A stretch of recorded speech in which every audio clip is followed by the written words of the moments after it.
Agora estamos finalmente ao vivo. Tá? Boa noite. Essa é a primeira de uma série de palestras sobre a paciência do texto e que se vincula ao grupo de extensão Altercações Filosóficas, tá? com a coordenação do meu colega e amigo professor Eduardo Chagas. A gente resolveu iniciar com a palestra do professor Antônio Januzzi, não à toa, tá? E não é gratuitamente também que a palestra versa sobre Aristóteles, embora essa série de palestras, A Paciência do Texto, verse sobre textos de várias disciplinas. É verdade também que a filosofia tem algum privilégio nessa série de palestras, e se há algo que é natural à filosofia, é o fato de ela estar sempre... Só um minuto. É o fato de ela revisar, ela envolver uma constante revisão dos fundamentos. Aristóteles, de maneira geral, é um fundamento importante da filosofia, e por isso resolvemos iniciar com Aristóteles. Não é todo departamento, viu, André? Não é todo departamento de filosofia que tem o privilégio de ter um aristotélico. Nós temos esse privilégio, e julgamos que era importante usá-lo. Eu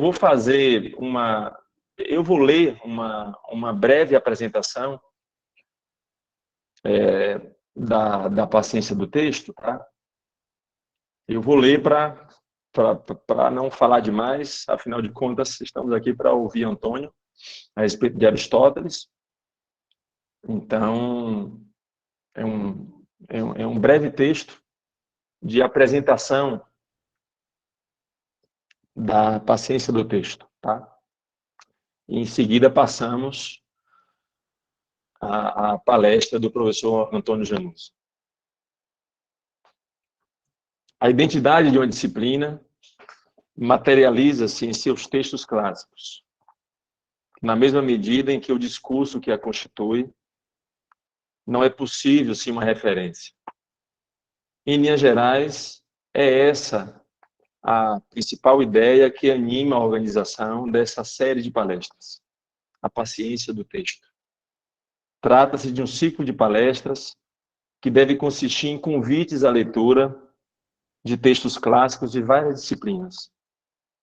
Essa modalidade de textos, como sabemos, além de conformar a identidade de um saber específico, permite reconhecer os limites desse mesmo saber. Cada palestra, então, deve compreender a apresentação de um texto clássico, como é o caso de hoje, a Metafísica de Aristóteles, fazendo ver os movimentos que engendram as suas teses e a reflexão que o constitui como texto formador. O que, no cômputo final, deve significar um convite à leitura. Afinal, a apresentação de um texto é quase sempre indissociável das razões que justificam a sua leitura.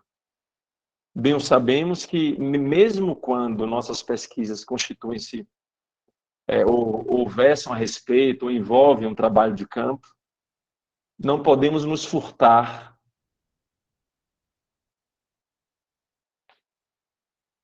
não podemos nos furtar de maneira nenhuma da referência que somente o texto clássico pode conferir. O que quer dizer, entre outras coisas, que o texto é peça definidora de nossa formação, não simplesmente em virtude de ser a referência de nosso discurso, mas também em razão de ser neles que descobrimos o sentido, a sua relevância e mesmo a sua atualidade. É verdade também que o cuidado com a palavra, que tanto caracteriza a leitura, em muitos casos converte-se em cuidados com a boa edição. Por isso mesmo, Além de apresentar a reflexão característica de um texto clássico, cada palestra encarregar-se-á também de indicar as melhores edições do texto de que trata. Por fim, se por um lado os textos clássicos definem nossa formação, por outro, essa mesma formação não pode prescindir de maneira alguma de uma maneira peculiar de lê-los, sendo a paciência característica da leitura ela mesma parte essencial da formação.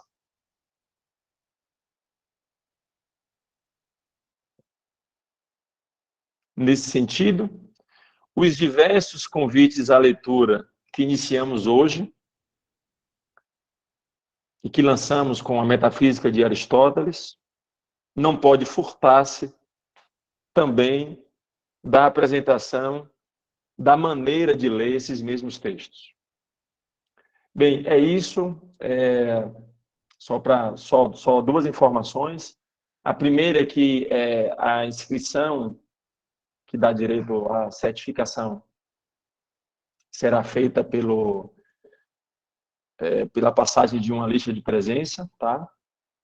E aí peço, por favor, que fiquem atentos. E temos hoje a primeira edição que marca o retorno da paciência do texto, e teremos na próxima segunda e na próxima terça-feira mais duas palestras, uma palestra segunda e outra na próxima terça-feira, respectivamente dia 23 e dia 24. Bem, o professor Antônio Januzzi, que acredito que boa parte dos que estão aqui conhecem, é professor da UFES, além de aristotélico, pesquisa a obra de Tomás de Aquino. É uma honra, Antônio, é uma grande alegria. A palavra está com você. Em primeiro lugar, eu quero agradecer pelo convite feito pelo professor Wagner de compor como professor que apresentará a nossa primeira paciência do texto, né? É sempre uma excelente oportunidade fazer parte, em alguma medida, dessa formação e dessa nossa reverência ao que chamamos como texto clássico, ok? Para quem está num curso de filosofia, inevitavelmente, quer seja no primeiro momento da graduação, no primeiro semestre ou no último, é quase que inevitável, eu diria. Isso é sinal também de um bom curso, que o texto clássico sempre seja um referencial da nossa pesquisa, né? É o nosso ponto de partida. E já, em alguma medida, fazendo um paralelo com o poema do Ser, de Parmênides, não importa de onde eu comece, para lá eu sempre voltarei, né? Ou seja, o Parmênides falava sobre o ser, as perguntas que a nossa mente é capaz de realizar sobre a realidade são sempre definidas pelo ser, né? Então, você pode começar pelo conhecimento, pela ética, pela política, mas o ser é a questão mais fundamental e ordenadora de todas essas coisas. Para um estudante de filosofia, o que nos ordena é exatamente um texto filosófico, né? Um texto clássico. E aí uma outra questão que nós tentaremos abordar à luz da Metafísica de Aristóteles é em que medida essa obra é um clássico. Então, ter essa oportunidade oferecida por esse programa da paciência do texto filosófico é uma honra nesse caso, né? Então eu agradeço o convite realizado pelo professor Wagner. Apenas uma nota de rodapé, tanto o André quanto o Wagner com a implicância do aristotélico tomista, né? Muito pelo contrário, em nenhum momento aqui eu tratarei de um medieval, mas focaremos a nossa atenção naquilo que forma a Idade Média, a saber, a metafísica de Aristóteles, né? Para quem não conhece, há uma tese muito forte dentro da academia, segundo a qual o século de ouro da Idade Média, o século XIII, ele é um século de muita produção filosófica, teológica e também científica, em preparo à modernidade, sobretudo pela redescoberta do texto aristotélico, né? Basicamente, a metafísica é traduzida pela versão árabe islâmica e ela entra no contexto latino, reconfigurando a Idade Média e preparando a modernidade. Isso já poderia nos evidenciar que retornar a Aristóteles é retornar ao ser da filosofia. Okay? Então, agradeço exatamente esse convite. Por mais que eu esteja absolutamente encantado com o convite, falar sobre Aristóteles é bastante problemático. Okay? Apenas relembrando, por exemplo, uma das apresentações inaugurais de Brentano, talvez um dos maiores aristotélicos no século XX, o alemão Franz Brentano, que prepara em alguma medida as grandes reflexões sobre aquilo que nós consideramos como psicologia do ato, né? Uma escola de teoria psicológica alemã. Numa apresentação inicial na Universidade Alemã, o Brentano ele apresenta o início da sua fala de Aristóteles com a seguinte sentença: é absolutamente audacioso falar sobre esse autor e, sobretudo, sobre a metafísica após milênios de traduções, comentários e filósofos que trataram do Aristóteles e sua metafísica. Né? Que tipo de pretensão é essa, a nossa, realizada hoje, no dia 19/5, de falar sobre um texto que é multimilenar em tradição de comentários, okay? Em pessoas que estão fazendo exatamente o que nós estamos fazendo, e muito mais, né? Indo no texto, tentando compreender quais são as principais sentenças e teses derivadas do corpus aristotélico, né? Da obra de Aristóteles, tanto sobre ética política, mas também sobre a sua famosa teoria da substância. Né? Que tipo de pretensão é essa? É absolutamente exaustiva e inalcançável. Mas essa pretensão se justifica, e aí pensando na célebre consideração do Pierre Elbenck, num livro que eu já considero desde o início como algo que deve ser indicado para todo ingressante na teoria aristotélica, para toda pessoa que tem algum interesse, né? O problema do ser em Aristóteles, e lá o Pierre Elbenck nos propõe que o Aristóteles ele é tão decisivo não porque materialmente nós poderíamos encontrar inúmeros comentários de sua obra ao longo desses milênios, né? Século IV a.C. até os dias atuais, século XX, século XXI. Não é um interesse ou uma proposição meramente material, o número de comentários, mas porque a obra aristotélica estrutura o nosso modo de reconhecimento da linguagem e do mundo. Okay? É claro que esse domínio aristotélico da linguagem não significa a herança do idioma, da língua, mas o nosso modo de conceber a realidade, em alguma medida, é estruturado pelas categorias aristotélicas. Né? E lembrando, um outro acréscimo disso é que a própria filosofia do Kant, que tenta reorganizar o nosso entendimento sobre as condições de possibilidade, tanto do fenômeno quanto do nosso modo de conhecê-lo, é também derivada das categorias aristotélicas, okay? Encontradas, sobretudo, na metafísica e em outras obras. Então, de partida, o texto de Aristóteles ele é um clássico na medida em que ele consegue reverberar ao longo da história, fundando-a, não só enquanto movimento da história, mas enquanto indivíduos que tentam pensar e resolver os problemas oferecidos pelo tempo, pelo espaço e pela realidade, e também sobre nós. Okay? Então, a paciência do texto filosófico, no caso da metafísica de Aristóteles, ela tem que ser muito grande. Ela tem que ser uma paciência que dura a vida toda na pesquisa. Okay? O que eu quero fazer com vocês, considerando que falar sobre Aristóteles é uma tarefa irrealizável, porque infinita nesse caso,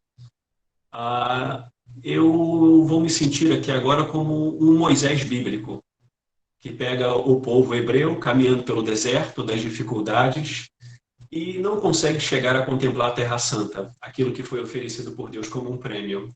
Eu vou chegar no limiar e vou morrer, ok? E vou deixar a vocês o interesse de ler o texto aristotélico. O nosso último tratamento será uma tentativa de ensaio de ler um fragmento da obra, ok? Sobretudo uma obra de grande disputa entre os comentadores. O que eu quero fazer aqui agora é estabelecer um preparo.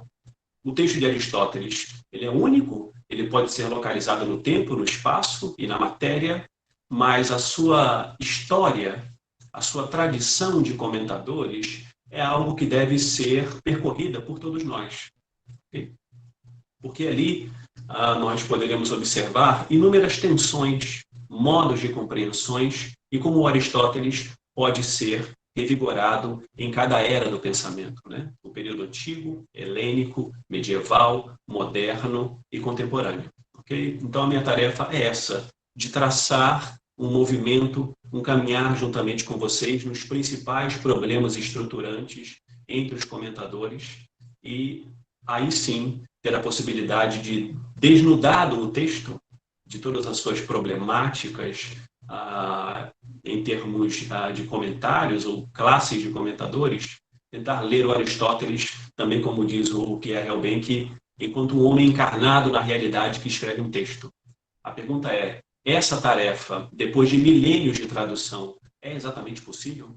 É possível ler o Aristóteles e entender as suas questões, tal como um sujeito grego que escreve sobre o problema do ser? Esse é o ponto, né? O Aristóteles é visto de maneira, muitas vezes, absolutamente sistemática, como o resolvedor de muitos problemas, e Tomás de Aquino é um desses casos, tudo bem, André? Eu não, nesse ponto, eu tenderia a dizer que Tomás ele é um sistematizador que, pelo fato de ser um sistemático, abandona a carne e o osso de Aristóteles para ficar com a sua teoria. Okay? E a nossa proposta é exatamente essa, né? Desnudar a classe de comentadores e, assim, oferecer a possibilidade de contemplar um Aristóteles real. Eu não sei se conseguiremos, tudo bem? Mas é a nossa proposta ou a promessa. Para chegar a esse ponto, eu farei uma breve introdução, apenas tratando sobre a estrutura da nossa apresentação, apontando exatamente qual é o nosso problema. Okay? Se o Aristóteles, textualmente falando, pode ser inalcançável, o que significa esse não alcance do texto de Aristóteles?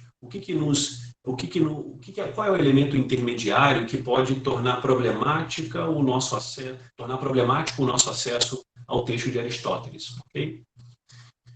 Para dar conta disso, nós vamos falar sobre duas linhas interpretativas. A chamada sistemática unitária, que percorre basicamente a grande maioria do tempo dos comentadores, okay? Tanto no período greco-helênico, medieval e moderno. E um novo tipo de leitura que é feita da obra de Aristóteles, sobretudo na metafísica, no início do século XX, derivadas das reflexões do método histórico-genético ou histórico-evolutivo do Jäger. Okay? E, como diz também o Pierre Hellbenck, a interpretação que o Jäger faz de Aristóteles ela é decisiva na medida em que, pós-Jäger, nós temos que ler Aristóteles a partir do momento em que respondermos às perguntas estabelecidas pelo método histórico-genético do Jäger. Okay? No Jäger, nós encontramos um Aristóteles não mais unitário, absolutamente fragmentado, aporético e tentando resolver problemas insolúveis. Okay? E a resposta a essa questão é decisiva para compreender a metafísica de Aristóteles.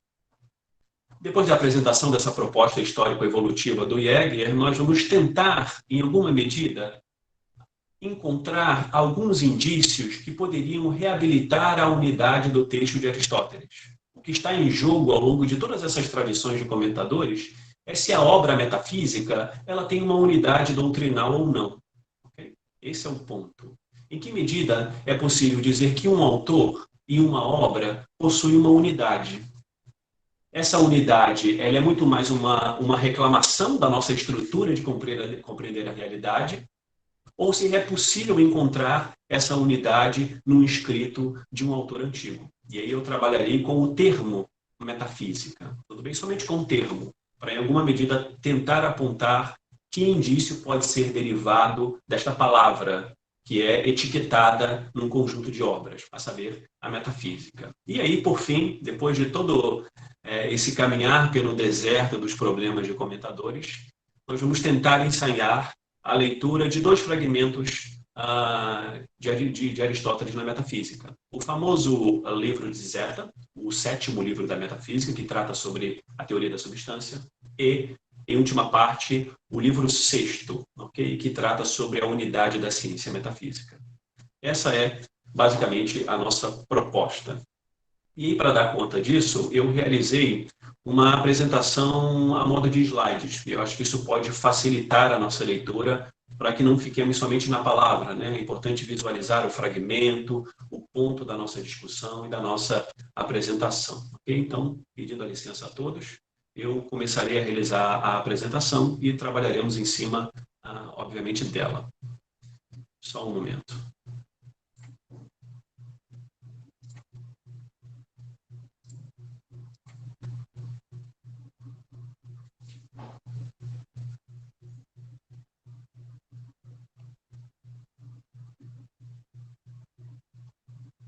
Ok, qualquer dificuldade em relação à apresentação, eu peço que o Wagner me informe por áudio, porque aqui eu fiquei com a minha imagem e a imagem da apresentação, não estou conseguindo ler o chat, ok?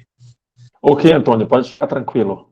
Beleza, vamos lá. Bom, a nossa tese da apresentação é exatamente entender que a metafísica ela é uma espécie de teoria sobre o ser, e a metafísica de Aristóteles ela é entendida basicamente como uma tentativa de responder ao problema de Parmênides, o que é o ser.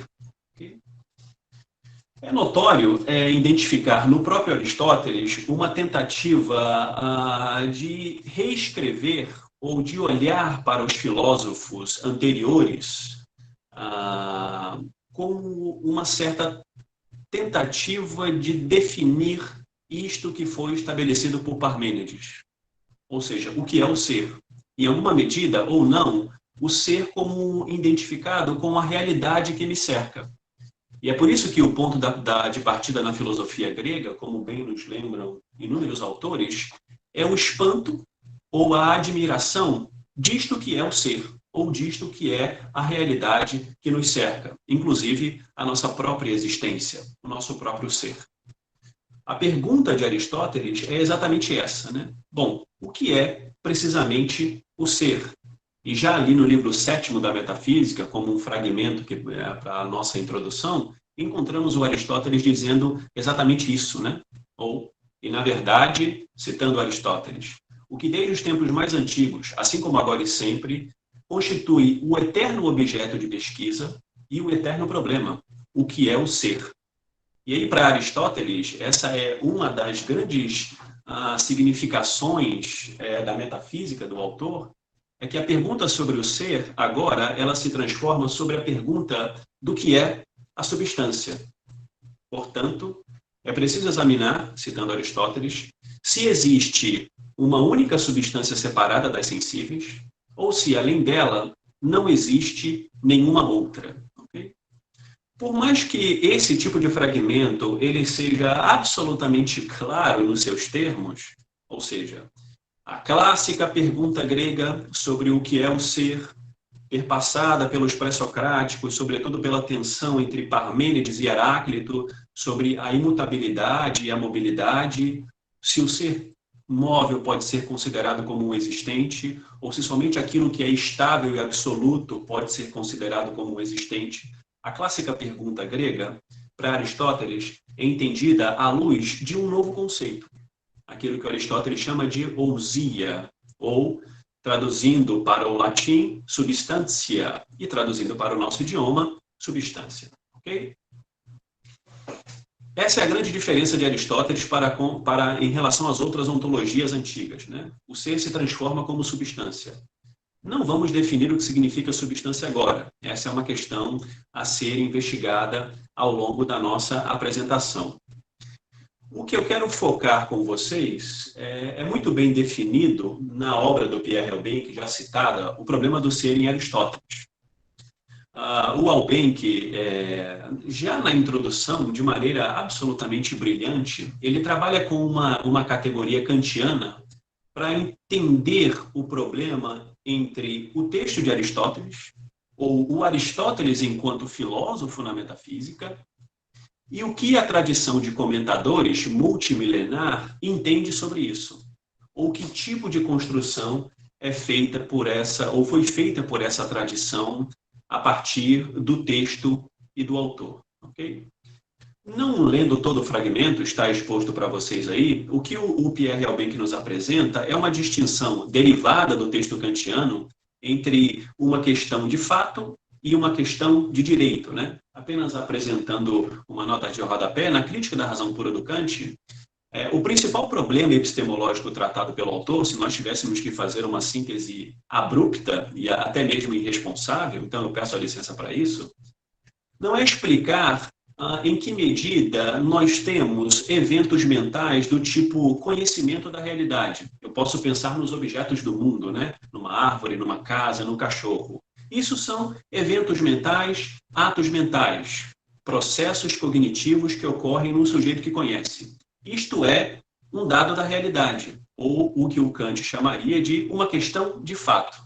é um fato inegável, ou seja, é derivado da nossa experiência básica, tanto enquanto sujeito quanto realidade a ser conhecida, que nós temos algumas impressões sobre o real. O problema do Kant, na tentativa de definir o que é o conhecimento, é perguntar se isto que é um fato pode ser reabilitado em uma legitimidade. Ou seja, é legítimo que eu tenha acesso à realidade tal como ela se apresenta? A reviravolta epistemológica em Kant é exatamente pensar essa distinção, tanto no campo da epistemologia, como em toda e qualquer possibilidade de problema filosófico humano, quer seja a ética, a política, a antropologia. O que legitima a nossa capacidade de operação. De um modo muito semelhante, ele aplica essa distinção de uma questão de fato para uma questão de direito na relação entre a metafísica de Aristóteles e a tradição de comentadores. Ao que parece, para o Pierre Elbenck, a grande parte da tradição de comentadores tenta reclamar uma unidade da metafísica de Aristóteles, ou seja, tenta pensar uma questão de direito. Aristóteles deve ter uma unidade textual na metafísica, em detrimento de uma questão de fato. E qual questão de fato é essa? Não é necessário que a obra metafísica tenha per se, por si própria, uma unidade a ser reclamada como um direito adquirido por esses comentadores. Se nós pegarmos, por exemplo, Tomás de Aquino, já citado por nós aqui, talvez um dos maiores escolásticos da Europa Latina Ocidental, o próprio Tomás ele tem essa leitura de reclamação da unidade do texto. O ponto de partida da reflexão de Tomás de Aquino sobre a metafísica de Aristóteles é que ele é uma obra acabada, sistematicamente perfeita, com definições precisas, e qualquer imprecisão do autor pode ser resolvida se lermos melhor a obra. Ok? E aí, o aristotelismo de Tomás reclama uma unidade que não é necessariamente sustentada por um Aristóteles de fato. Ok? E é nesse ponto que nós poderíamos sistematizar essa tendência que encontramos nos autores, nos comentadores aristotélicos, de reclamação de uma unidade pressuposta. Ok? E aí, por exemplo, para a gente não se demorar nesse ponto e focar mais na leitura do Jäger, que é o que me interessa, entender que essa reclamação da unidade pressupõe que a ciência metafísica ela é algo unitário. Ela é algo que, em alguma medida, revela um sistema acabado com afirmações de problemas cuja resolução é perfeita. Para nós que estamos discutindo esse problema da interpretação e da unidade, se nós estamos atentos às nossas proposições, reclamar essa unidade não parece ser um direito devido à nossa reflexão sobre o texto de Aristóteles. O que isso pode significar é que pensar o texto de Aristóteles de maneira unitária é transformar em Aristóteles como um sujeito de uma doutrina, e uma doutrina que beira a perfeição, e essa perfeição nunca pode ser encarnada numa realidade textual. Porque o que encontramos na metafísica, e isso eu acredito que o Jäger ele tem uma proposição muito feliz sobre isso, são muito mais problemas e aporias do que resoluções estabelecidas a modo de eternidade, okay? Que nunca podem ser revistas, porque o Aristóteles é o autor da verdade sobre os problemas metafísicos. Muito pelo contrário, de maneira muito semelhante ao seu mestre, a metafísica de Aristóteles, em várias questões, é absolutamente aporética. Okay? Então, reclamar essa unidade, que direito nós temos sobre isso? E observe, esse problema ele não é somente o de Aristóteles, né? A reclamação da unidade, ela é uma pressuposição nossa sobre um autor e sobre um texto. Em que medida esta reclamação é legítima? É uma categoria de questões ou uma categoria de problema que pode ser apresentada ou aplicada a inúmeros autores. Em que medida a obra de Tomás de Aquino possui uma unidade? Para os católicos, ok? Ou para a tradição católica da teologia, o Tomás de Aquino é entendido como o doutor angélico, o doutor que consegue resolver todos os problemas filosóficos e teológicos, porque ele recebeu a filosofia como uma revelação divina.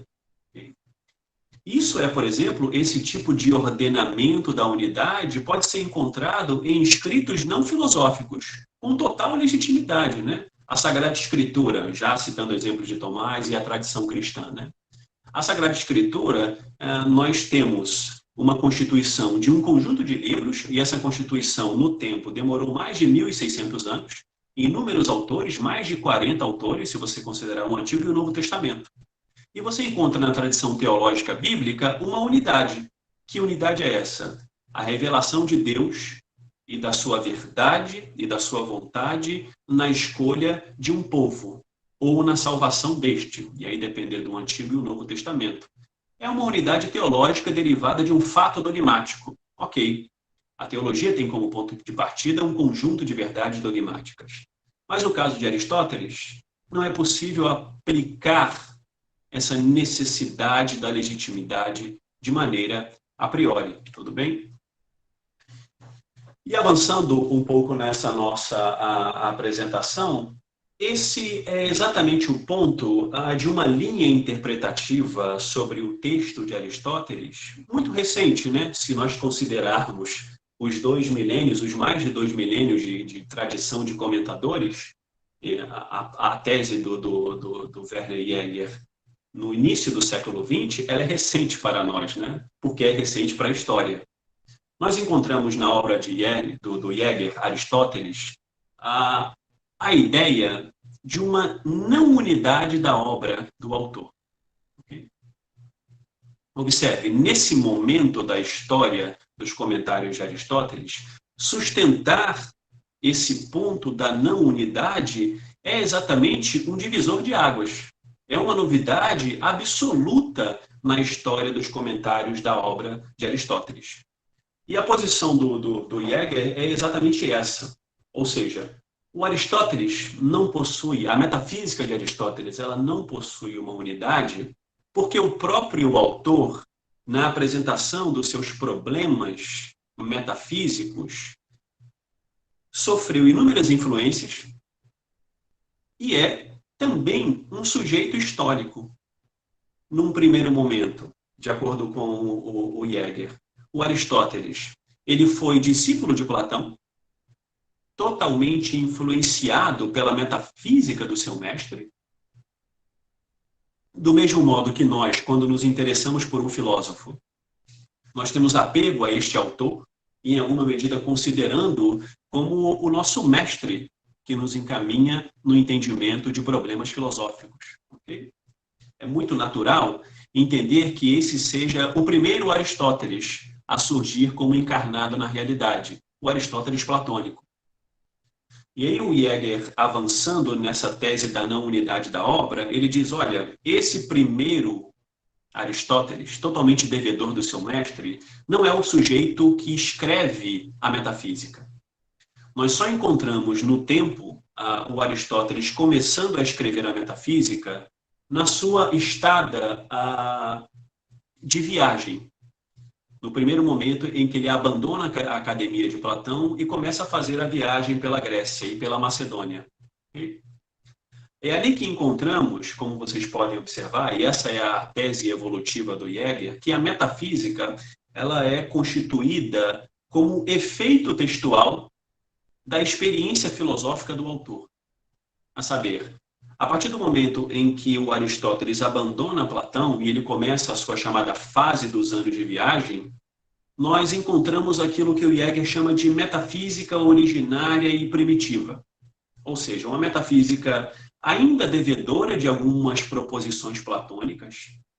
Que proposições são essas? Olha, a ciência verdadeira, que deve ser perseguida por todos os indivíduos, que deve ser pensada como a perfeição da nossa capacidade de pensamento, é uma ciência sobre as substâncias eternas, separadas e divinas. E aí apresentando, obviamente, um argumento platônico, né?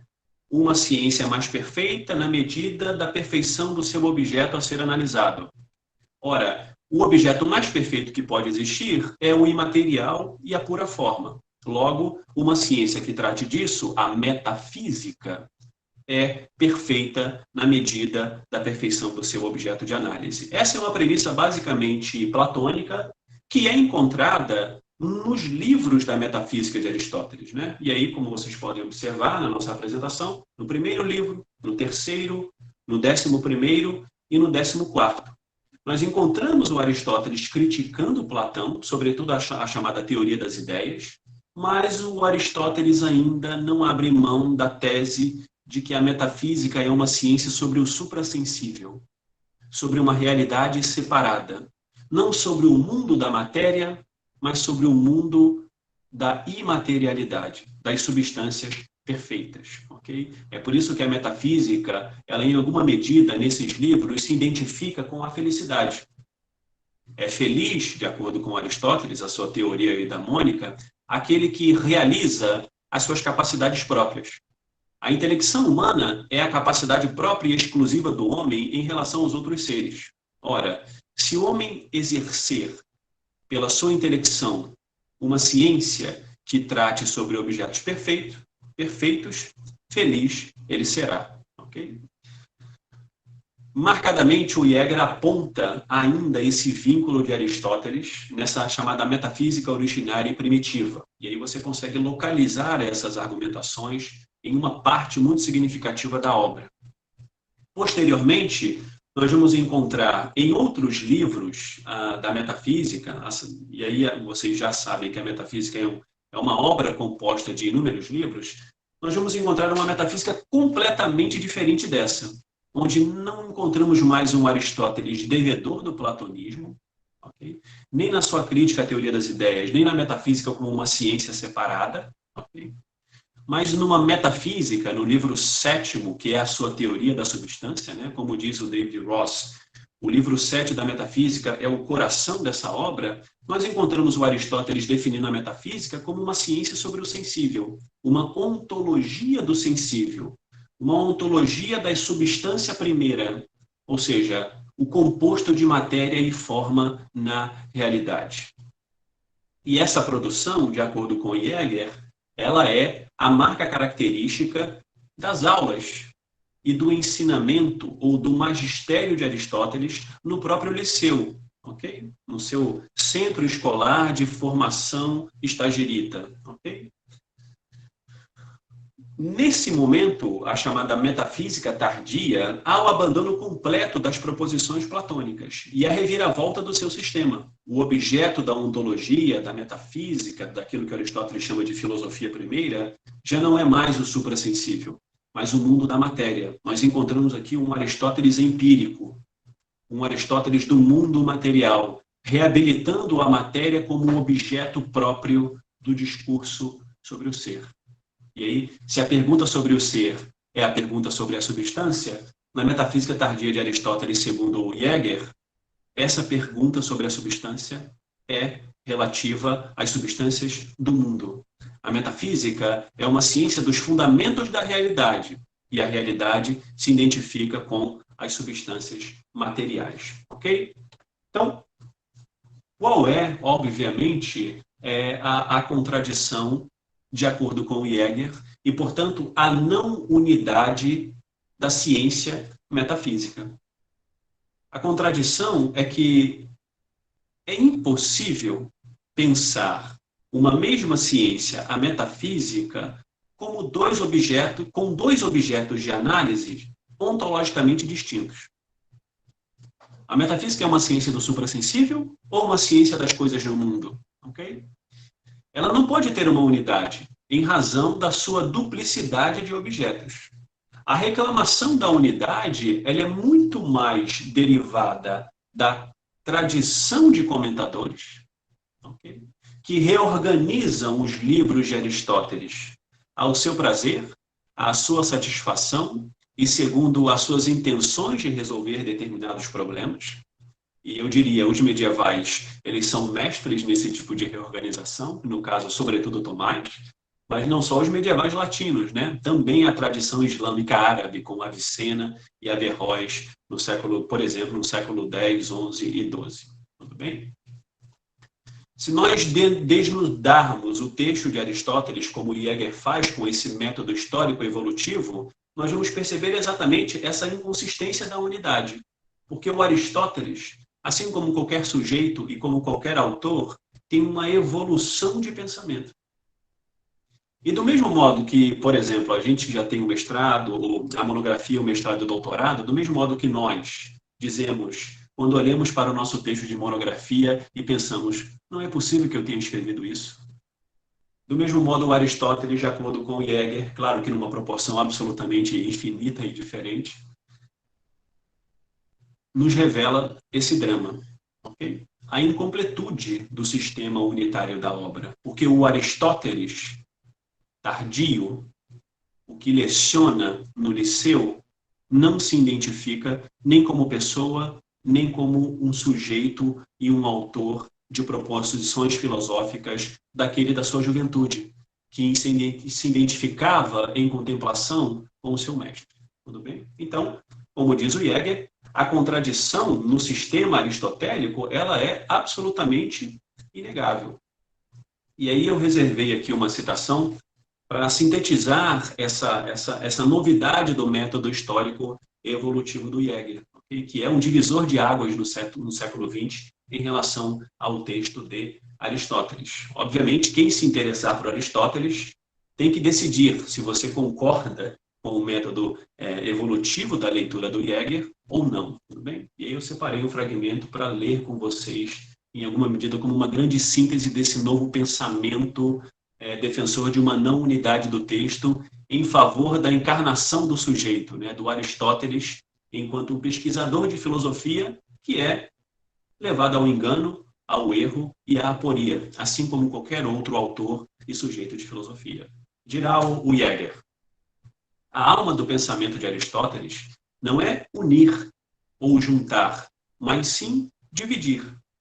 E isto não como um princípio de construção, mas como um instrumento de investigação viva. Okay? É um sujeito de pesquisa e essa pesquisa na obra está acontecendo ao longo de uma série no tempo, okay? De uma passagem da juventude para a maturidade, de anos de reflexão.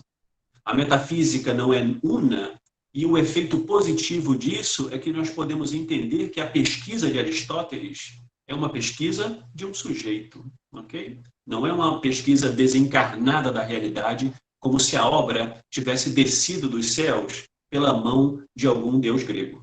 Okay? Por isso, o seu sistema ele é absolutamente provisório e aberto em todas as direções. Cada esfera especial conserva o seu caráter de tentativa e indagação, que não encontra jamais satisfação na forma exterior de uma construção perfeita e impecável. Mas está sempre se corrigindo e se aperfeiçoando. Se há alguma totalidade, alguma unidade na metafísica de Aristóteles, não é a do conhecimento acabado e encerrado, mas sim a unidade dos problemas. Okay? O Aristóteles, então, possui uma unidade na medida em que ele é um sujeito que pensa um conjunto de problemas a serem resolvidos. E a tentativa de maneira dialética, okay? E aí relembrando os textos e os diálogos aporéticos de Platão, do seu grande mestre, talvez seja algo que tenha ficado no espírito do autor até a sua maturidade, okay? Enquanto era um professor no Liceu, né? O professor do Liceu. Os problemas são o horizonte de tratamento da filosofia. Mas isso não significa que, enquanto operados de maneira filosoficamente, eles deixem de existir. Okay? A unidade, portanto, da metafísica não é doutrinal, é problemática. Bom, esse tipo de leitura de exegese genética, histórica e evolutiva causou um grande alvoroço entre os aristotélicos, okay? No início do século XX. Por mais que ela tenha tido uma grande sorte já desde o início da sua aplicação com o Jäger, o Nartop e outros, nós vamos encontrar um efeito colateral derivado quase que diretamente desse novo método genético e evolutivo. Okay? E que problema é esse? Nós encontramos sintetizado num dos maiores críticos da proposição evolutiva do Jäger, okay? O nosso famoso autor aí de inúmeros materiais, manuais de filosofia que são utilizados pelos nossos alunos. O Reale não é tão conhecido por causa desses manuais, mas sobretudo sobre as suas obras de reflexão, tanto de Aristóteles quanto de Platão, ok? E aí muito bem sintetizado pelo Giovanni Reale. O Reale diz que o método genético evolutivo nos permite, ou permitiu, entre inúmeros comentadores que aderiram a essa possibilidade hermenêutica, sustentar tudo e absolutamente tudo e o contrário de tudo. O apego à materialidade evolutiva do texto, ter que decidir qual é a datação histórica do texto, se um fragmento de Aristóteles há um enxerto de um texto que foi colocado posteriormente, e tomar essa materialidade textual, a letra do texto, como critério de decisão sobre a unidade doutrinal e autoral, e me parece essa ser a ênfase do método evolutivo, okay? O genético, nos permite sustentar uma infinidade de teses que, relacionadas entre si, são autocontraditórias. E é isso que nos propõe o Reale nesse tipo de entendimento. E não somente o Reale, ok? O Pierre Elbenck, por exemplo, naquela mesma obra que eu já citei para vocês, O Problema do Ser de Aristóteles, ele concorda exatamente com a posição e a observação que eu apresento aí em modo de fragmento do Giovanni Reale, né? Ou seja, dentro dessa tradição genética, nós encontramos autores como o Gauquin, o Wundt, o Odione, que sustentarão uma ordem da evolução do texto de Aristóteles altamente contraditória. O Jäger acha que o Aristóteles da juventude ele é platônico, e ele só se transforma em um autor autônomo na metafísica numa produção tardia. Nós vamos encontrar uma tese exatamente contrária a essa, apresentando argumentos genéticos textuais que sustentam o contraditório dessa posição do Jäger, como é o caso do Gauquin e do Wundt. E vamos encontrar uma posição absolutamente diferente na aplicação do método histórico-genético, no caso do Odione. Ambos os autores aplicando o mesmo método hermenêutico, com conclusões filosóficas absolutamente distintas. E aí, o que nos resta depois desse grande boom, dessa grande novidade do método genético, né? E aí, encontramos em Elbenck, já em 62, o método genético começando no século XX, século 30, na década de 20, a década de 30, com Jäger. Já em 62, com Elbenck, na mesma obra, nós vamos verificar uma síntese absolutamente magistral do Elbenck no entendimento do porquê o método histórico é fadado ao fracasso. Okay? Essencialmente falando, o seu ponto de partida procura fazer uma abstração de uma decisão filosófica em relação à nossa interpretação do texto. Né? É como se eu tentasse decidir um problema filosófico por razões materiais, históricas e genéticas da letra do texto e da sua constituição. O que o Elbenck nos permite observar é que esse tipo de proposição, esse tipo de posicionamento hermenêutico, que propõe uma abstração da filosofia, é uma decisão já filosófica. Okay? O que os autores estão fazendo no método histórico-genético é exatamente camuflar a sua posição filosófica, utilizando-se de uma materialidade do texto para sustentá-la de maneira evidente, mascarada por essa metodologia genética. No fundo, uma interpretação de um texto sempre é filosófica. O seu ponto de partida sempre é filosófico. E aí, o Elbenck nos apresenta uma conclusão negativa muito interessante. Observe. Fragmentando-se ao infinito, a tese da evolução de Jäger e companhia acaba por se autodestruir. ela se reduz, por fim, a sustentar uma banalidade, okay? Não só em Aristóteles, mas em qualquer outra coisa. E que banalidade é essa do método histórico-genético? Nenhuma interpretação, é uma banalidade, que Aristóteles não escreveu toda a sua obra em uma única vez. Okay? É banal porque qualquer texto filosófico é escrito ao longo do tempo. Okay? Relembrando novamente a Sagrada Escritura, que eu acho muito interessante estabelecer esse paralelo, né? A Sagrada Escritura, enquanto marca cultural e religiosa de um povo, quer seja o povo judeu ou o povo cristão, ela tem uma constituição também multimilenar, de quase 1.100 anos da sua constituição textual. Okay? Isso é absolutamente banal e, portanto, nenhuma trivialidade, nenhuma banalidade pode ser pensada como princípio resolutivo de uma interpretação. Okay? Nenhuma interpretação, continuou Albenck, filosófica, é possível sem o ponto de partida da responsabilidade do autor sobre a totalidade de sua obra. O Aristóteles pode ter demorado 50 anos para escrever a metafísica, mas aquilo que é escrito é de responsabilidade deste autor. Okay? Decidir os problemas no modo histórico da sua constituição não é mais objeto da filosofia. O autor e sua obra, ambos, possuem mútua responsabilidade em relação ao corpo doutrinal e ao conjunto de teses que ali são afirmadas. E este princípio aplica-se, voltando ao Albenck, ainda mais a Aristóteles, visto que os seus escritos não são provenientes de livros destinados à publicação e que teriam, assim, escapado ao controle de seu autor. Mas a metafísica de Aristóteles, e é uma ênfase muito importante para nós aqui,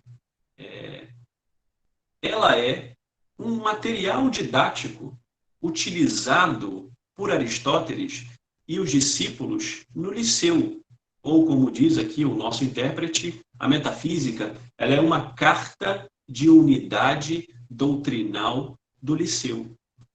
Há um completo comprometimento de Aristóteles e dos peripatéticos no Liceu em relação a esse corpo doutrinal que é encontrado na metafísica. Definir a metafísica como ciência das causas, como ciência do ser enquanto ser, como ciência da substância, como teologia, um conhecimento do suprassensível, essas são algumas definições que nós encontramos na metafísica. Por mais que elas sejam aporéticas, elas significam uma unidade doutrinal, uma tentativa de Aristóteles e seus discípulos de tratarem os problemas genuínos sobre o ser, sobre a existência e sobre a realidade. Okay? Há uma implicação do Aristóteles enquanto sujeito nisto que é depositado no corpus aristotélico, okay? Ou, no caso específico, da nossa metafísica. E aqui o Albenck, obviamente, se distancia da tradição genética, okay? Ou seja, a tradição genética que conclui o texto de Aristóteles como aporético, okay? Ou como sendo um conjunto de problemas insanáveis e insuperáveis em si, aqui nós encontramos o autor apontando para um direcionamento, ou seja, há um certo tipo de unidade, uma unidade doutrinal. E o Albenck, mais à frente ainda, nessa mesma obra, ele trabalha com esse conceito de unidade, nos afirmando que, olha, a unidade não é algo que deve ser pressuposto numa obra, como o tipo de procedimento que nós encontramos numa literatura mais comum de comentadores, né? Aquilo que nós chamamos na nossa apresentação de classe de comentadores sistemáticos e unitários, do qual Tomás é um. Tudo bem? A unidade que o Albenck pensa, dessa unidade doutrinal do Liceu, é um horizonte a ser alcançado, mas não uma pressuposição do texto de Aristóteles. O Aristóteles, quando estabelece a metafísica em seus livros como um conjunto de resoluções sobre o que é o ser e onde ele pode ser localizado e definido, não há uma unidade pressuposta. Okay? Não há uma tese pronta e acabada na mente do autor, na mente do estagirita, e que é encarnada a modo de escrito grego num papel, num papiro, ou seja lá o que for. Okay? A unidade não pode ser pressuposta. Ela é um horizonte de problemas, um horizonte de questões e de resolução, encaminhamento dessa resolução a ser alcançada, proposta como um limite, algo determinado à frente que se pretende o autor, na sua pesquisa, alcançar.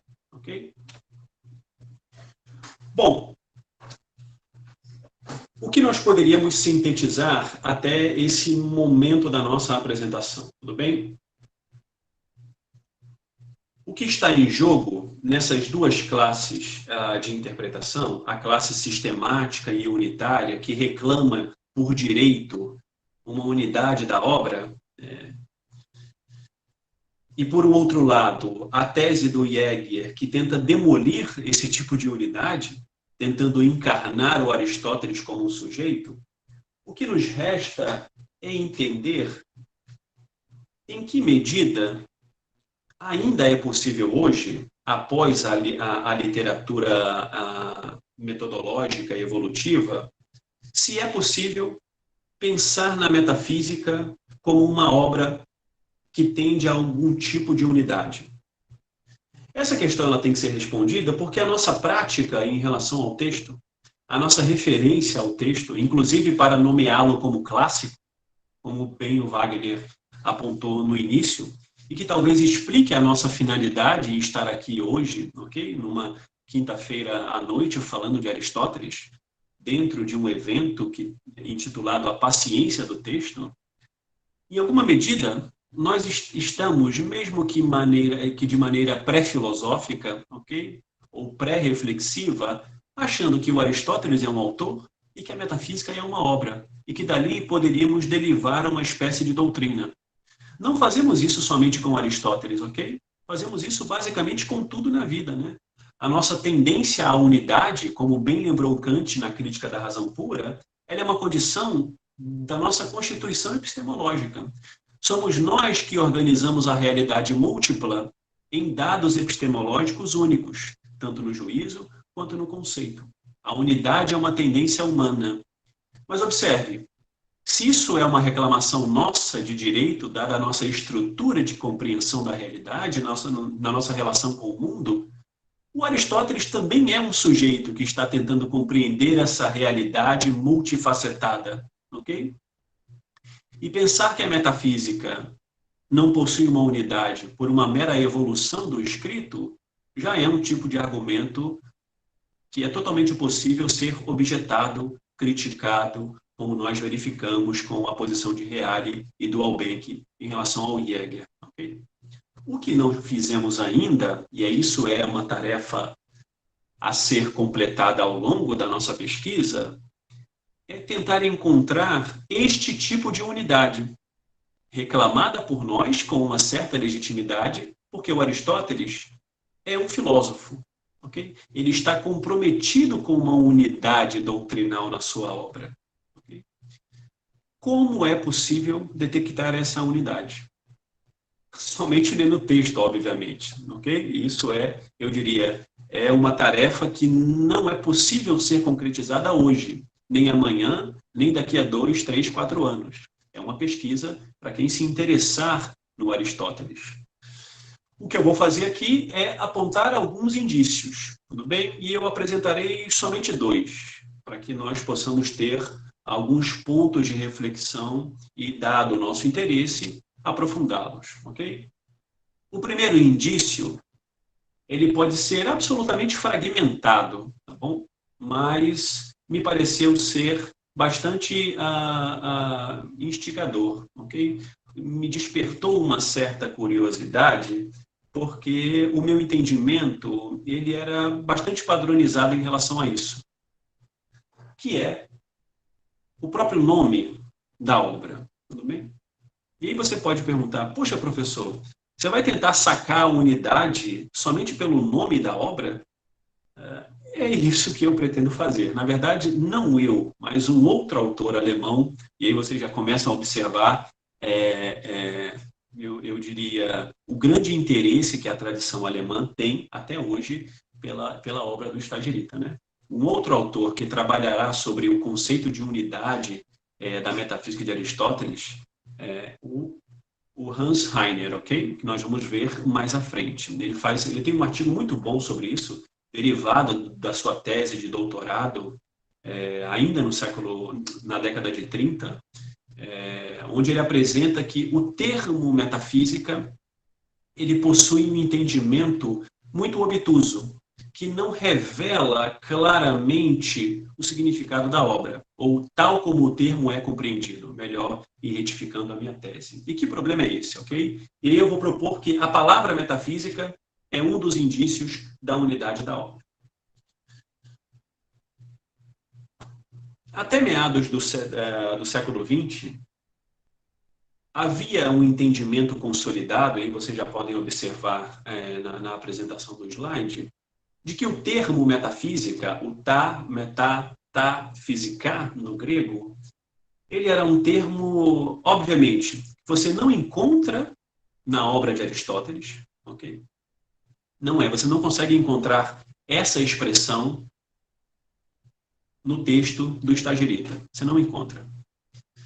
A tradição até meados do século, e isso se tornou uma leitura que eu chamo de standard, ok? Uma tese standard, e aí nós encontramos no Jäger, no Heidegger, no Ross, no Hamelin e no Eisler, de que o termo metafísica ele é derivado de uma escolha editorial de quem compilou as obras de Aristóteles. E, basicamente, quem melhor fez isso, ou talvez um dos primeiros compiladores famosos do texto de Aristóteles, do corpus aristotélico, o Andrônico de Rhodes, ok?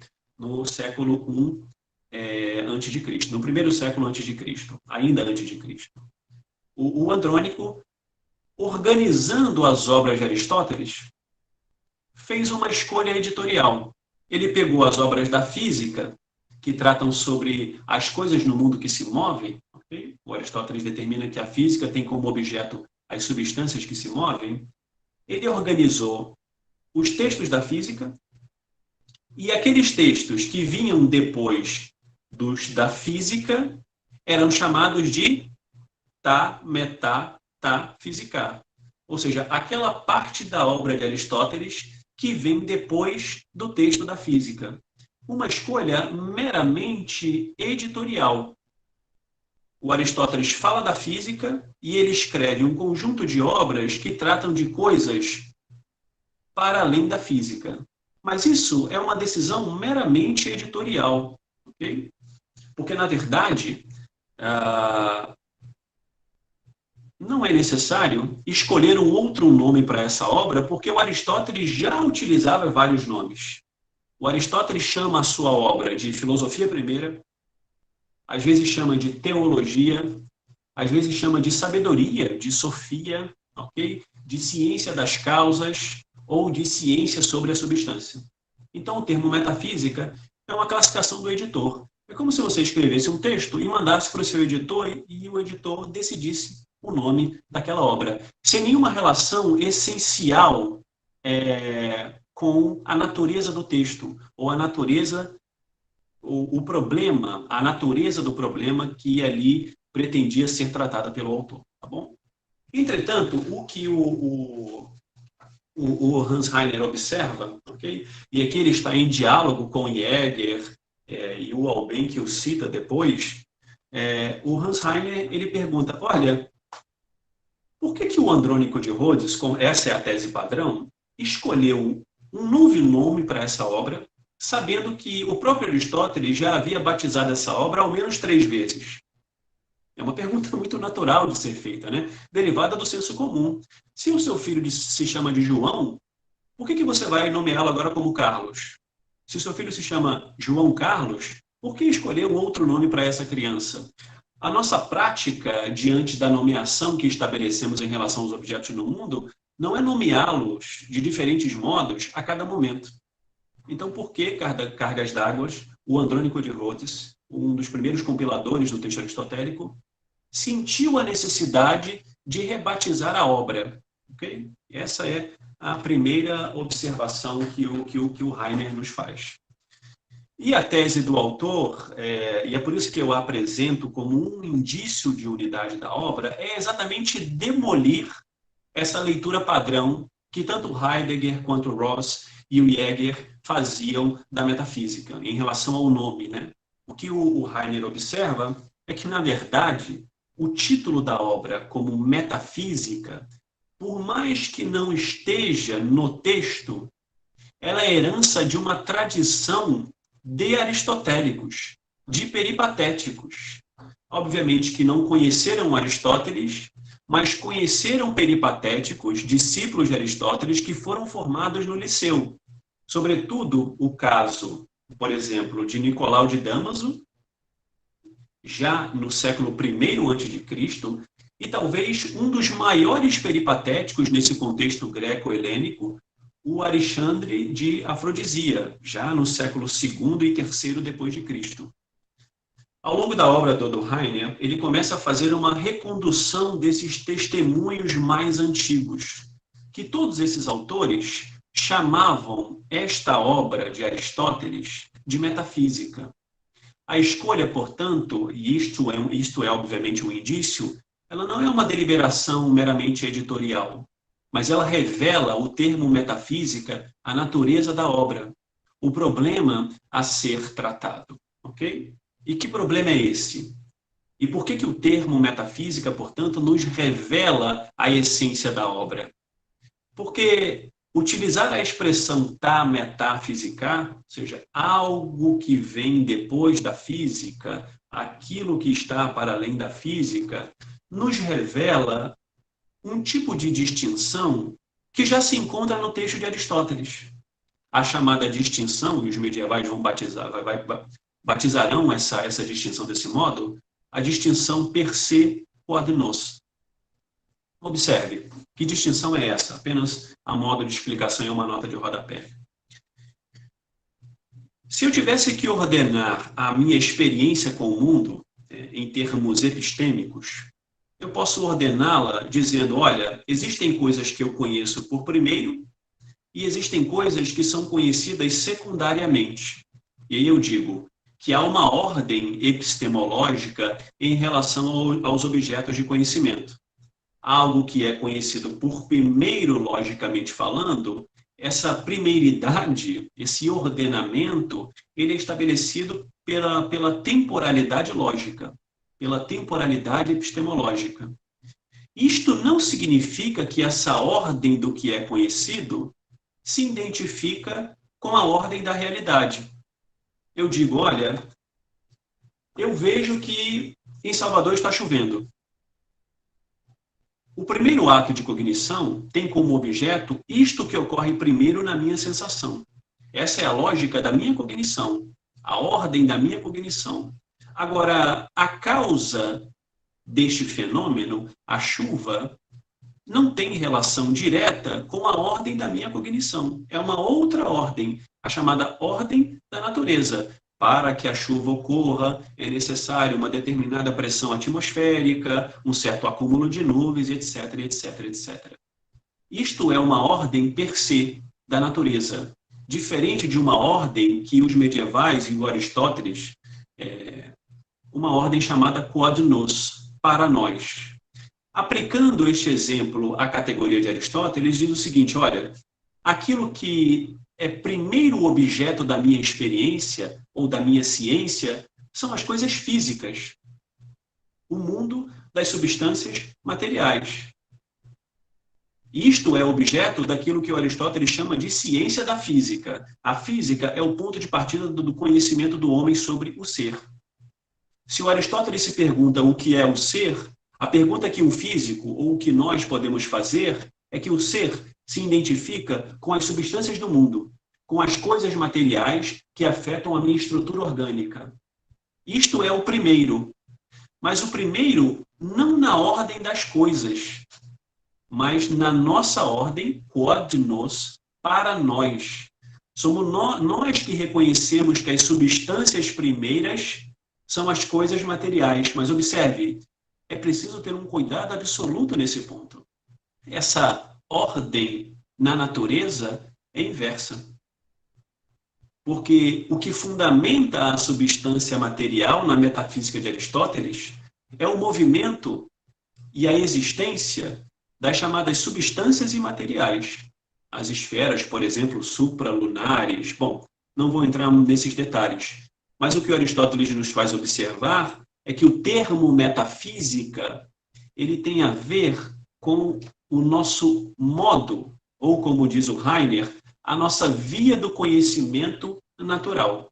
Vamos ao autor para que vocês possam entender de maneira mais direta. De acordo com o Heiner, o termo metafísica, ele é derivado de uma atenção que o Aristóteles tem ao longo de toda a sua obra de preservação da ordem cognitiva em relação com a ordem da natureza, a ordem do universo. A designação tá metá, tá física tem sua fundamentação de fato em uma ordenação dos escritos. E aí o Andrônico de Rhodes poderia estar correto a organizar a metafísica depois da obra física. Só que essa ordem dos escritos, de nenhum modo, é uma ordenação meramente editorial. E aí o Heiner continua. Puramente superficial e casual. Esta ordenação, ela está antes condicionada à via do conhecimento natural, que, por sua vez, é uma inversão da ordem da realidade. Ou seja, as coisas primeiras em si. O Marconi disse que está sem áudio. Está tudo bem aí, Wagner? Aqui estou ouvindo perfeitamente, Antônio. Perfeito. Aqui também. Ok, beleza. Vamos lá. Aqui também.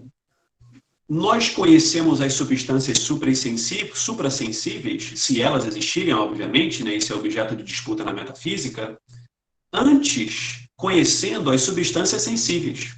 A ordem do conhecimento é diametralmente oposta à ordem da realidade. E é por isso que a tradição dos comentadores, de maneira muito correta, e aí o Nicolau de Damasco, o Alexandre de Afrodisia e até o próprio Andrônico de Rhodes, entendem que o termo metafísica é uma precisa etiqueta nomeativa da obra, porque revela exatamente o ordenamento de Aristóteles na compreensão das substâncias. A metafísica é uma ciência que só pode ser realizada depois da física, mas existe uma ordem, uma unidade do seu objeto, a substância, que pode ser dita tanto sensível quanto suprassensível. Ou seja, em suma, nesse primeiro indício que eu quero tratar com vocês, o próprio nome já indicaria a pretensão aristotélica dessa unidade doutrinal, na medida em que é necessário para o homem, antes de fazer metafísica, conhecer a substância sensível. E só daí derivar, por demonstração ou por dialética, numa atividade teorética, a necessidade da existência de uma substância suprassensível que explique o próprio ordenamento da realidade sensível. Okay? Nesse plano, Platão tem razão, no fim das contas, diria o Aristóteles, mas essa razão ela precisa ser fundamentada, completada na nossa experiência sobre o mundo real. Ok? Bom, eu vou avançar para o nosso segundo indício da unidade. Ok? Eu vou saltar aqui 2 slides para não ser mais demorado do que já fui. Se eu quero fazer uma propaganda do texto filosófico, nós temos que ter uma justa medida do tempo, correto? E aí, eu espero que isso tenha sido alcançado.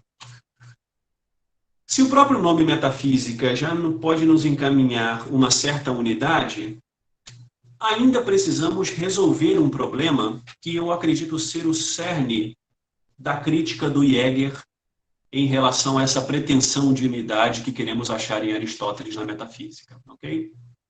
O Jäger diz o seguinte, olha, o Aristóteles tem 2 metafísicas, uma metafísica primitiva, em determinados livros, muito endereçada ao platonismo, e uma metafísica tardia, voltada a uma ontologia das coisas sensíveis. E aí conclui o Jäger, é impossível pensar em Aristóteles numa ciência unitária, porque ou você tem uma ciência teológica em Aristóteles.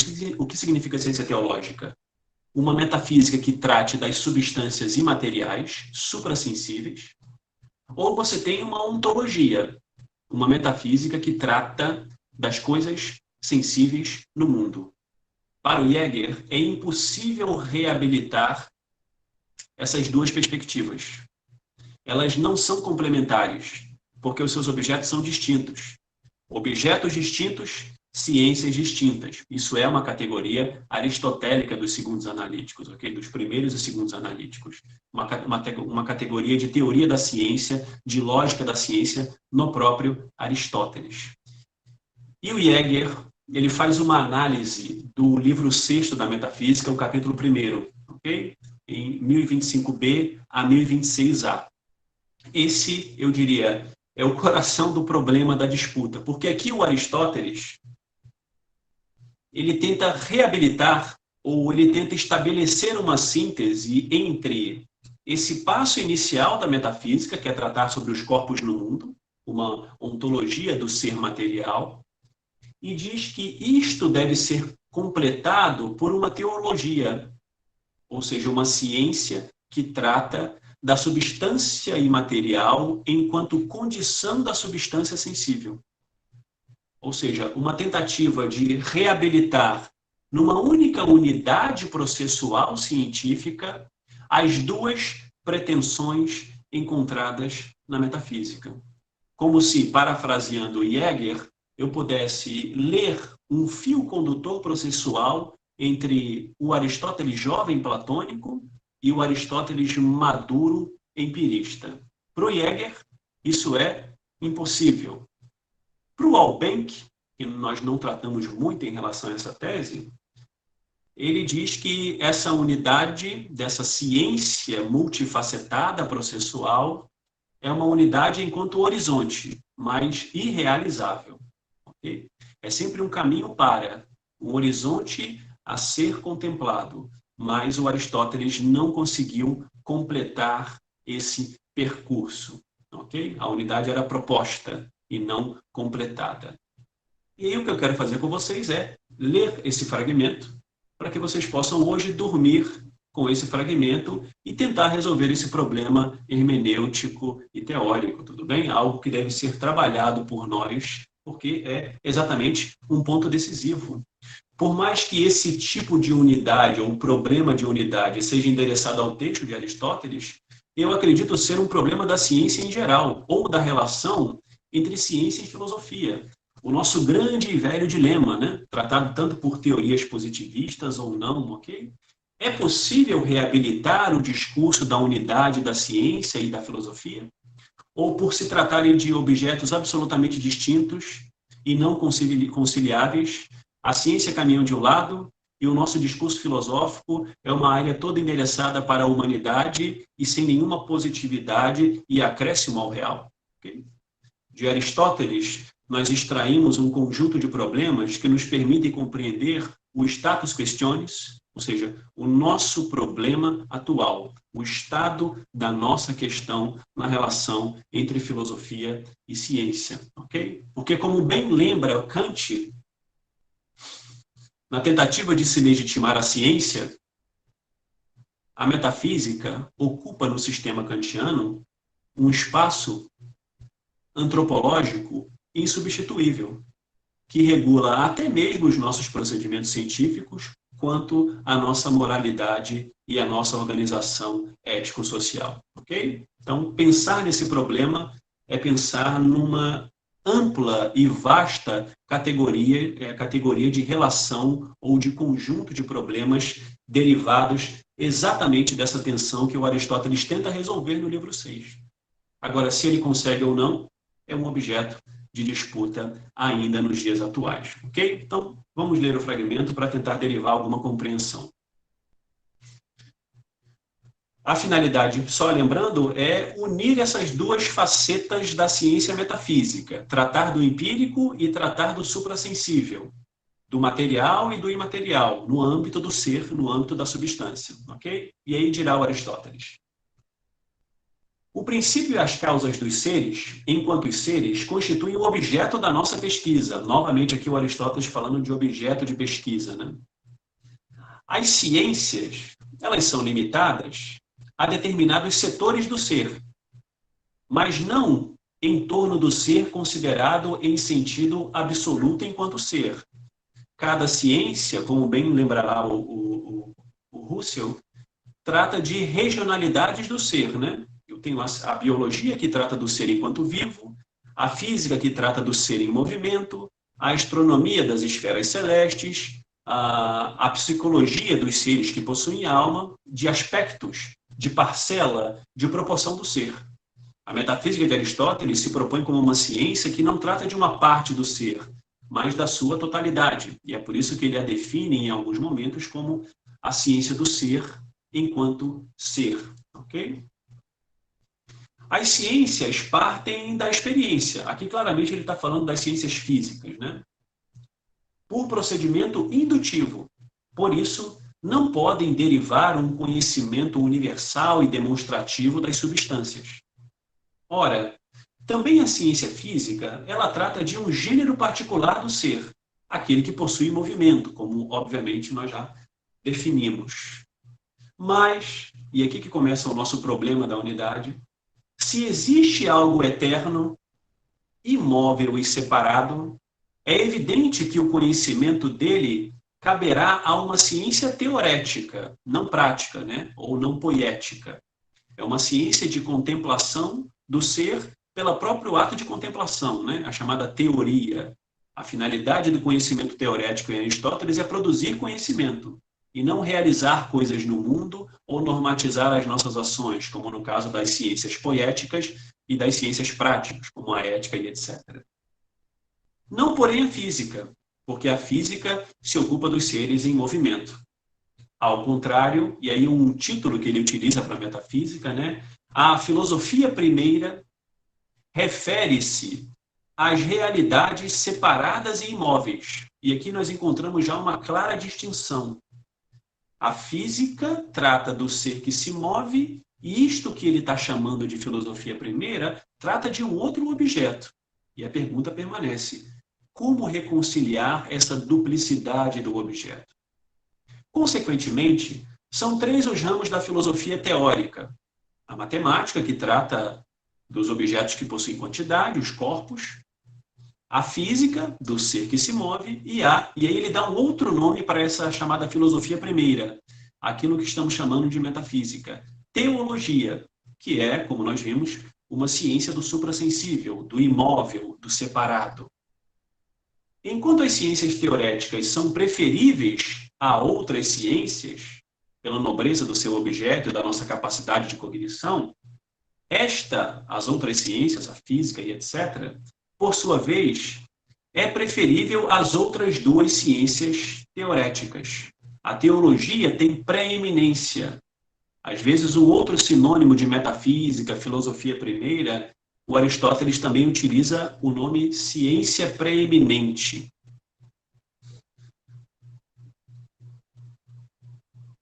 Ora, se não existe outra substância além das que constituem a natureza da física, ou seja, ele está falando aqui da substância que é objeto da física, a substância material. Se não existe outra substância senão essa, a física é ciência primeira. E a metafísica, portanto, é um discurso vazio. E esse é o ponto que nos chama bastante atenção. A filosofia se propõe como uma certa teoria sobre a estrutura da realidade. Nós podemos encontrar diversas respostas sobre esse fundamento estrutural do real. Os pré-socráticos possuem teorias sobre isso, e o Aristóteles também. E ele nos diz, olha, isto que estrutura a realidade, nós chamamos de ser, identificando-o com a substância. Esse é o primeiro problema a ser resolvido pela nossa filosofia primeira, metafísica, ontologia. Agora, uma pergunta ainda resta a ser feita.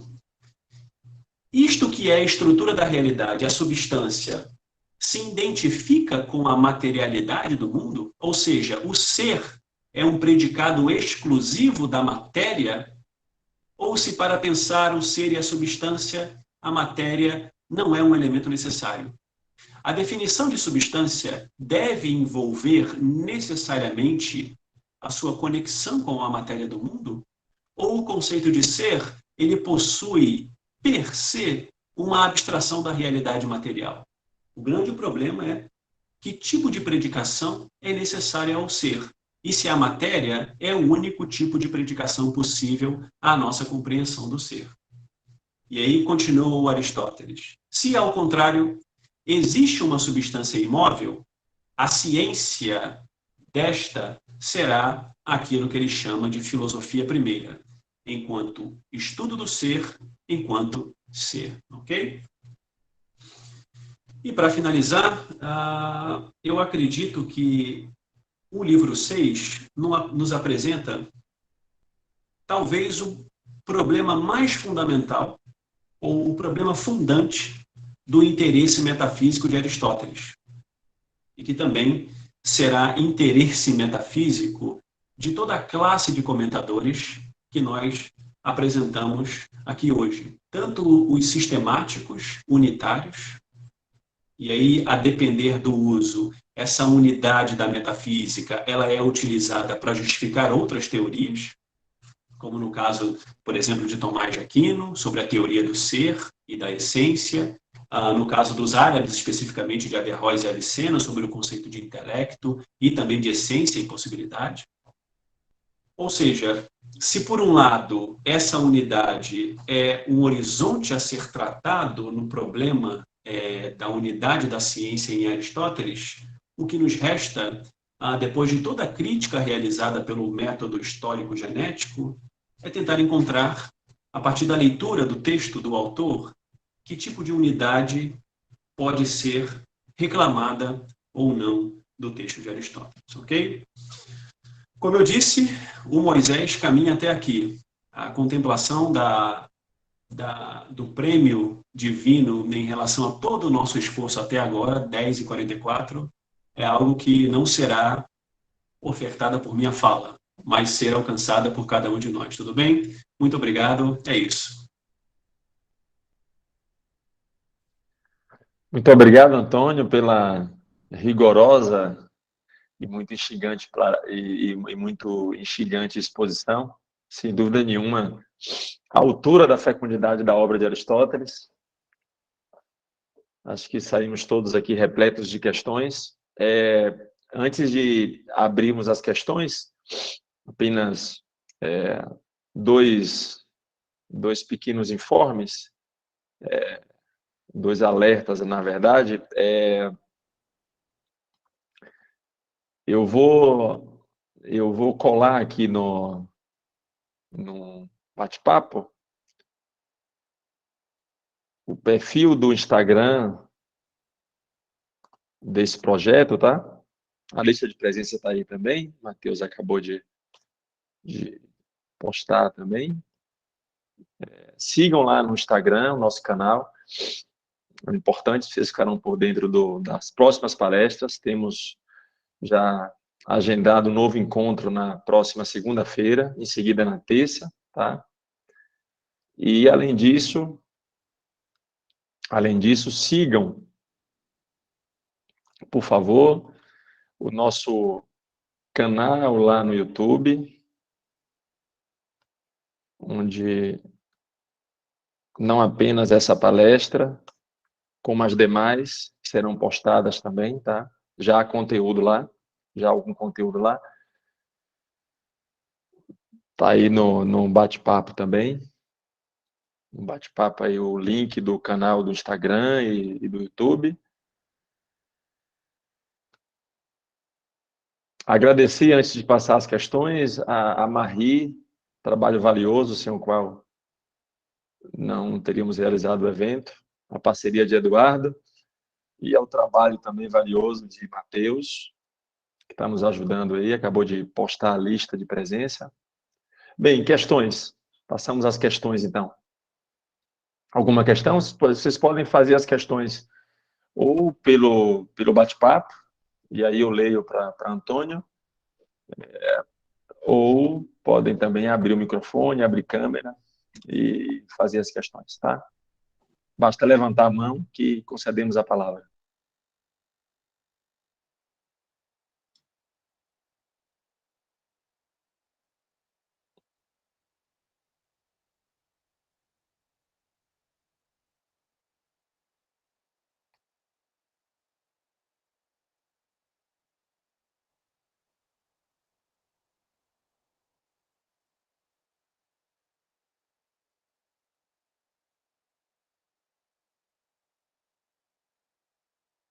Nenhuma questão?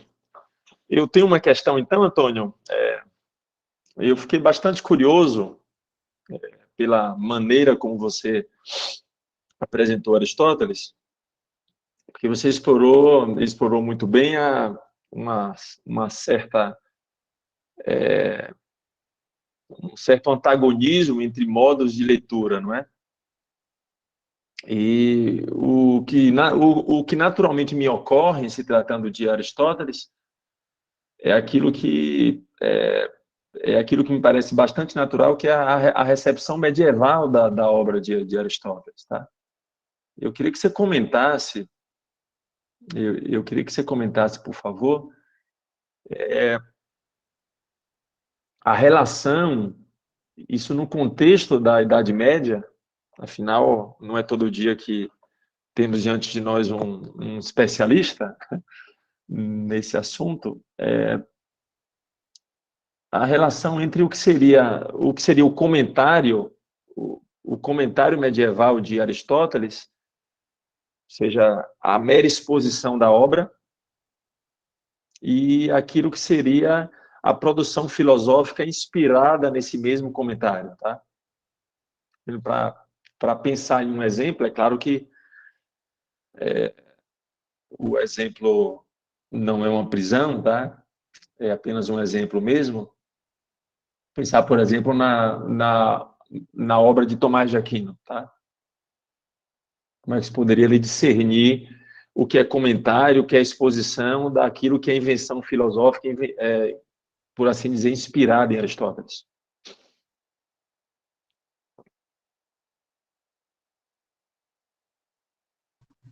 Bom, eu agradeço a pergunta, Wagner. Eu não sabia que eu teria que dar uma outra palestra aqui, porque essa questão dá tudo para manga, né? Tem muitas Um comentário considerações. breve, sim, claro, claro. Enquanto você falou, já que tocou na Idade Média, eu me sinto mais autorizado a tentar fazer algum devaneio com maior autoridade, né?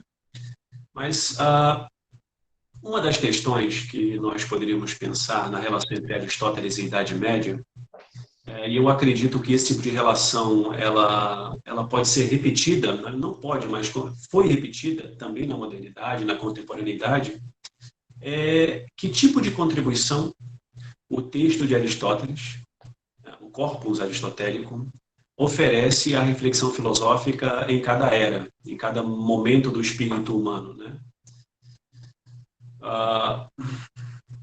No caso da Idade Média, há uma certa tese de que Tomás de Aquino batizou Aristóteles. Aquele espírito cristão, ou a cristandade medieval latina, se utilizava da herança greco-helênica, batizando todo mundo. Aristóteles agora é cristão, Platão é cristão, Sócrates é cristão, porque os autores cristãos se utilizaram desses textos para fazer a apologia da fé. E aí encontramos, por exemplo, Tomás no século XIII, apresentando as famosas 5 vias para a demonstração da existência de Deus, utilizando argumentos aristotélicos sobre a teoria da causalidade. E isso poderia ser um indício de que, na verdade, o texto do peripatético servia de auxílio à defesa da fé. Na medida assim como a cristandade tomava o território europeu, o solo também tomava o solo da teoria e da herança filosófica. Esse tipo de leitura não me parece ser absolutamente apropriada, na medida em que o Aristóteles utilizado pelo cristianismo medieval, pela Idade Média, e o caso especificamente de Tomás, ele, como bem lembra uma metáfora, eu acho muito bela, do Bernardo de Chartres, no século XI, de que os medievais se entendiam como anões em ombros de gigantes. Por que os medievais poderiam produzir mais filosofia ou mais teologia que os antigos? Exatamente porque os antigos, Platão e Aristóteles, eram os pressupostos sine qua non para novas reflexões. A relação do medieval com a tradição não é uma relação abusiva, ou até mesmo de deturpação para a invenção de um novo saber. Antes, é exatamente o contrário, é um caminho de continuidade. Então, os medievais, por exemplo, o caso de Tomás, ao ler Aristóteles, tinham total reverência ao autor. Porque a partir dele eu poderia produzir ou continuar um esforço que teve início na Grécia Antiga com a invenção da filosofia, com a invenção da ciência e do saber técnico. Eles se sentiam continuadores dessa tradição. E essa continuação, esse ser um anão no ombro de gigante, que enxerga mais além, não por sua estatura de anão, mas pelo seu pressuposto do gigante no qual eu estou sobre os ombros, esse tipo de concepção revela uma espécie de docilidade dos medievais para com Aristóteles e Platão. Uma docilidade a tal ponto de que, em nenhum momento no texto de Tomás, que é um dos maiores aristotélicos do século XIII, nós encontramos o próprio Tomás dizendo que ele é autor de alguma teoria nova. Através da hermenêutica, nós podemos detectar que Tomás acrescentou inúmeras coisas a Aristóteles. Talvez a mais decisiva no campo da metafísica seja a chamada teoria do ato de ser. O Aristóteles tem uma ideia de que a substância é composta de forma e matéria, e essa forma e matéria revela a essência da substância. Tomás, ele tem uma leitura metafísica completamente diferente dessa, da unidade das coisas no mundo. Ele diz, as coisas são compostas de potência e ato, de essência e ato de ser. Isso já é uma reviravolta do sistema metafísico, que não estava em Aristóteles. Mas a todo momento encontramos Tomás dizendo que isso é aristotélico. Isso revela, portanto, Wagner, e já encaminhando para o final da nossa resposta, o modo que os medievais se utilizavam do texto de Aristóteles, ele era um modo de camadas, um modo de processo, onde a cada ponto eu me aprofundo mais na leitura. A primeira referência que você faz a um texto antigo para os medievais é a chamada expositio. É o que nós fazemos em sala de aula hoje em dia, né? A gente tenta pegar um texto de um autor e lemos o texto apresentando qual é a teoria do autor, a tese, uma exposição. Depois dessa exposição, você se sente autorizado a fazer uma espécie de comentário, onde você tenta se comprometer com o texto numa interpretação. E é óbvio que essa interpretação gerará uma disputa teórica, se a sua interpretação está correta ou não diante de outras. Então, são níveis: a exposição, o comentário e a disputa. E a disputa é exatamente o núcleo essencial do movimento filosófico. Agora, o ponto de partida sempre é aquilo que nos antecede, e nunca uma novidade.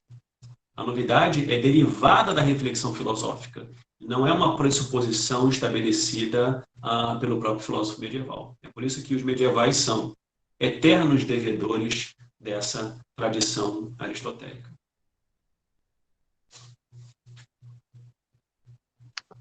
Obrigado, Antônio. Tem uma outra questão aqui, eu estou lendo aqui o bate-papo, Lucas pergunta, Antônio, a respeito da ideia de que a filosofia de Aristóteles não é una, se isso se aplicaria a Tomás também, tá? Você notou já que, embora você tenha feito o esforço, tá? Que alcançado, na verdade, nem chega a ser esforço, né? Embora você, sem esforço algum, tenha feito uma exposição rigorosamente aristotélica, a sua história, de algum modo, lhe condena, então, a sua trajetória, e então é natural a remissão a Tomás, tá? Ele está perguntando, repito, se essa ausência de unidade que caracteriza a filosofia de Aristóteles se aplica a Tomás também. Bom, hoje eu posso dormir com a cabeça tranquila, porque eu não falei de Tomás e fui um rigoroso aristotélico aqui nesse ponto. Eu acho que eu cumpri a proposta, né? Você não me chamou para falar de Tomás, mas o passado me contempla como você me observou. Olha, Lucas,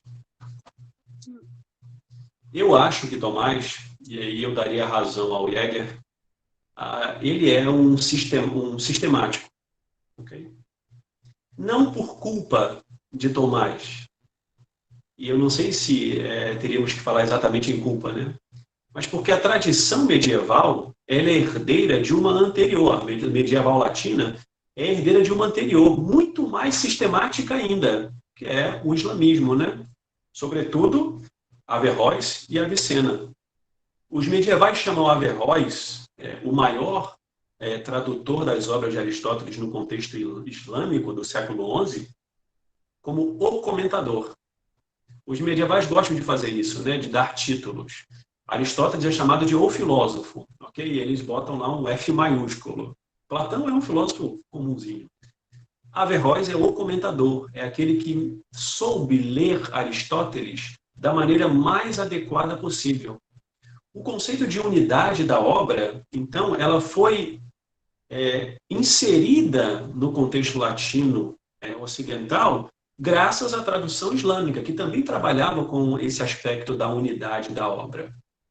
Se, por um lado, eu dou voz ao Jäger, eu acredito que os indícios, no caso do Hans Reiners e outros, né, é que a unidade da obra de Aristóteles ela conseguiu sobreviver à crítica do método evolutivo. Okay? Então, é uma espécie de reabilitação da tradição de comentadores, que achavam que Aristóteles tinha uma unidade. Olha, ele tem. Não é tão rigorosa, tal como se pensou, e eu acho que Tomás de Aquino pensou isso, porque Averroes pensou e Avicena, mas existe uma unidade. Okay? Você pode falar como Albenck, né? É uma unidade do problema, um horizonte a ser resolvido. Mas a unidade é algo insubstituível no texto de Aristóteles. Assim como qualquer outra obra filosófica, né? Ela possui uma unidade. Ela pode ser uma unidade de tempo, o primeiro, o segundo Wittgenstein, nesse caso, mas há uma unidade por causa do compromisso do autor com aquilo que é manifestado na letra da obra.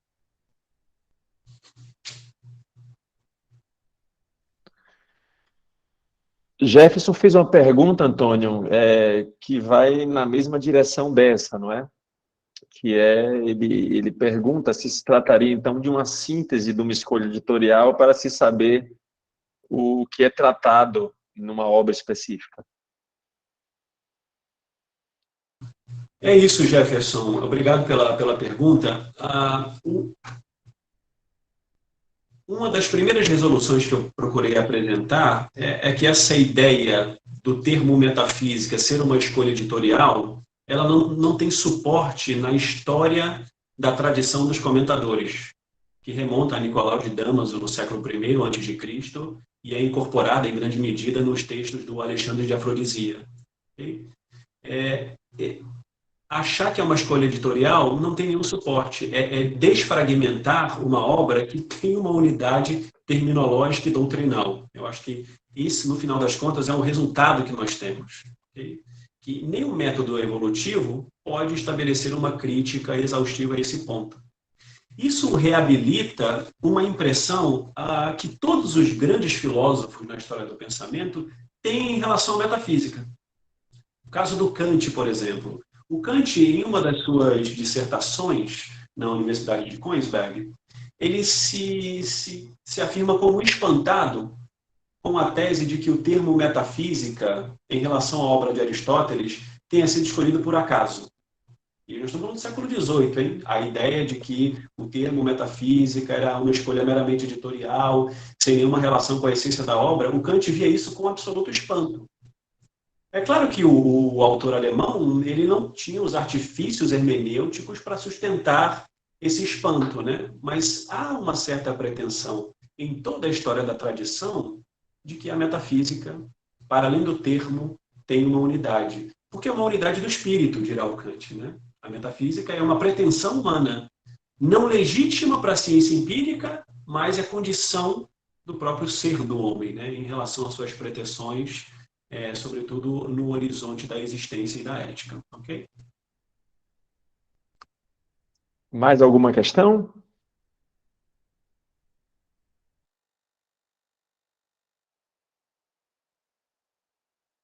Bem, acho que não. Continuamos a conversa. Então, muito obrigado, Antônio.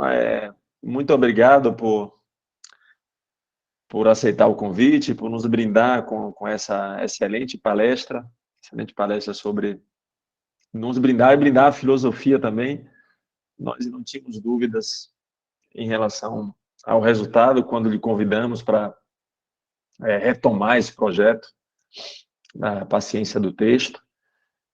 Muito obrigado mesmo. Nós voltamos então na segunda-feira, às 19 horas, com uma palestra do professor Antônio Iane Segato, que apresentará o Tratados Lógico-Filosóficos de Wittgenstein, na segunda-feira, 23 de maio, às 19 horas. Nós disponibilizaremos ainda o link, tá? Fiquem atentos, por favor. Então é isso.